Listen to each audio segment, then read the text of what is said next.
Class 10 দ্বিতীয় পর্যায়ক্রমিক মূল্যায়ন 2026 জীবনবিজ্ঞান পরীক্ষার কোশ্চেন পেপার তোমরা দেখে নাও। সঠিক উত্তরটি নির্বাচন করে 9টি রয়েছে এখানে 1 মার্কের, দেখে নাও।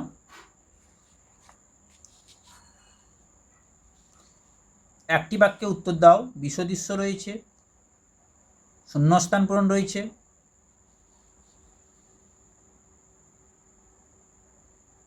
একটি বাক্যের উত্তর দাও, প্রত্যেকটি বিকল্প প্রশ্ন রয়েছে। যে কোশ্চেনগুলো তোমাদের পরীক্ষার ক্ষেত্রে খুবই ইম্পর্ট্যান্ট। নিচে দেখে নাও, 4 দাগের নিচের প্রশ্নগুলি উত্তর দাও। তোমাদের যে 3টি কোশ্চেন করতে হবে 5 মার্কের, প্রত্যেকটি বিকল্প প্রশ্ন অথবা দিয়ে দেওয়া আছে।